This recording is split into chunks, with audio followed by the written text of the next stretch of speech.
Baada ya kumshukuru Allah subhanahu wa ta'ala na kumtakia ziada za rehma bwana mtume Muhammadin sallallahu alayhi wasallam, Mwenyezi Mungu tabarakahu wa ta'ala yaqulu fi muhkami tanzili inna Allaha wa malaikatahu yusalluna ala nabi ya ayyuhalladhina amanu sallu alayhi wa sallimu taslima.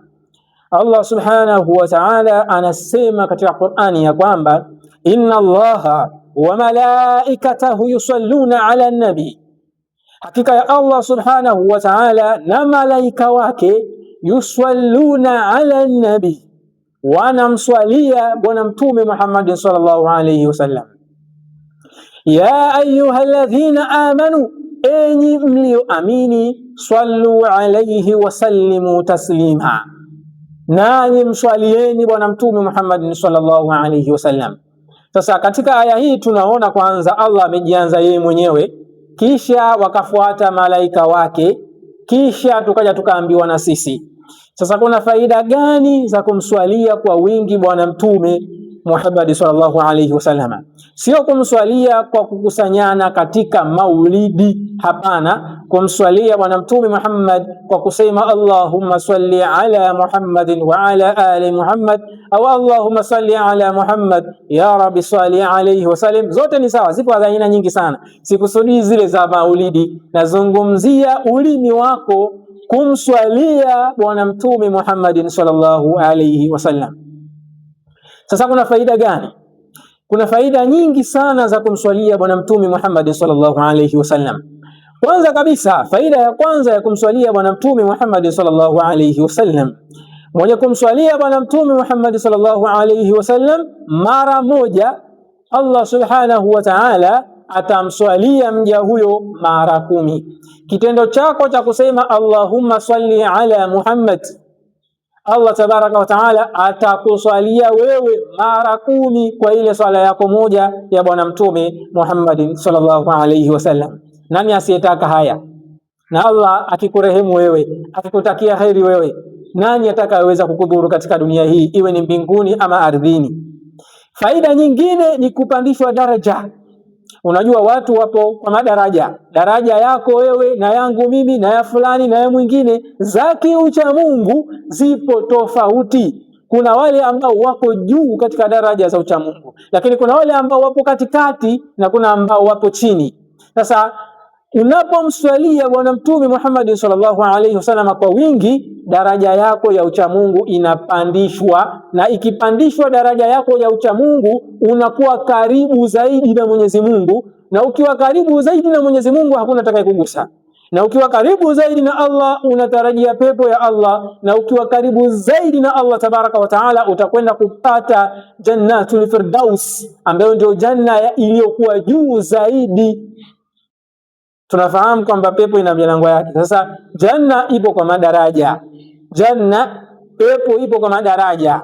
Ukiwa mcha Mungu unaenda juu zaidi, lakini moto upo kwa matabaka. Ukiwa muovu unaenda chini zaidi, kama alivyosema Allah tabaraka wa taala, innal munafiqin fi darkil asfali minan nar, hakika ya wanafiki watakuwa katika tabaka ya chini kabisa katika moto wa jahannam.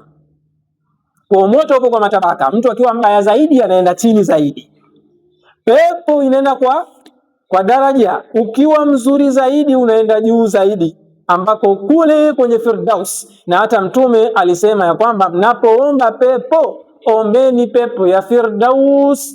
Firdaus ndio pepo ya mitume na manabii, pepo ya wacha Mungu hiyo. Kwa hiyo wewe unapomswalia bwana mtume, kwanza unajipandisha daraja hizo za ucha Mungu.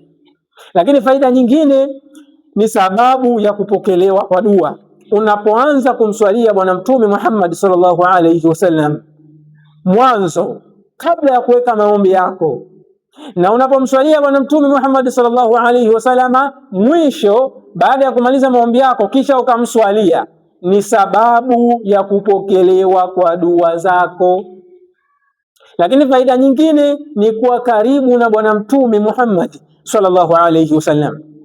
Katika siku ya kiyama tunafahamu kwamba Allah tabaraka wa taala atawaruhusu watu wachache kuweza kutoa uombezi, yani kuombea watu. Sasa miongoni mwa watu hao ni Bwana Mtume Muhammad sallallahu alaihi wasallam. Amepewa hiko kitu, kwamba amepewa hiyo sifa ya uombezi, kwamba wewe unaweza kuombea umma wako. Sasa ukiwa karibu na Bwana Mtume hawezi akaacha kukuombea, lakini pia ukiwa karibu na Bwana Mtume ni lazima utakuwa naye katika janna, ni lazima utakuwa naye katika Jannatul Firdaus. Kwa hiyo kule kukithirisha kumswalia Bwana Mtume kutakuweka wewe katika hali ya salama zaidi, kwa sababu utapata uombezi wake, lakini pia utakuwa naye karibu. Sawa? Hayo au hizo ndio faida za kumswalia Bwana Mtume Muhammadin sallallahu alaihi wasallam, na faida ni nyingi sana. Yani ukisema tuzungumzie hapa faida za kumswalia Bwana Mtume Muhammad sallallahu alaihi wasallam hatuwezi kuzimaliza, ni nyingi mno. Kwa hiyo kitu cha msingi ni kukithirisha tu kumswalia Bwana Mtume sallallahu alaihi wasallam, ili na sisi mambo yetu yaweze kunyooka. Ukikithirisha kumswalia Bwana Mtume, mambo yako utaona mengi yananyooka, kwa sababu Allah tabaraka wa taala anakuwa anakurehemu, anakuwa radhi na wewe. Kadri unapomswalia Bwana Mtume, Allah anakuwa radhi na wewe. Sawa, kama alivyosema Bwana Mtume, au kama alivyosema Allah tabaraka wa taala, qul in kuntum tuhibbuna Allah fattabi'uni yuhibbukumullah. Mkiwa mnampenda Allah basi nifuateni mimi, atakupendeni Allah, si ndio? Kwa hiyo ina maana ukimswalia sana Bwana Mtume, Allah atakupenda tu, kwa sababu Bwana Mtume sallallahu alaihi wasallama ni kipenzi cha Allah subhanahu wa ta'ala. Kwa hiyo ukimswalia sana mtume wake, na yeye ni lazima atakupa mapenzi yake, na Allah akikupa mapenzi yake hakuna mtu anaweza kukugusa kwa ubaya, si mbinguni wala si ardhini. Hizo ni faida za kumswalia Bwana Mtume Muhammad sallallahu alaihi wasallam. Wabillahi at-tawfiq, wallahu ta'ala a'lam.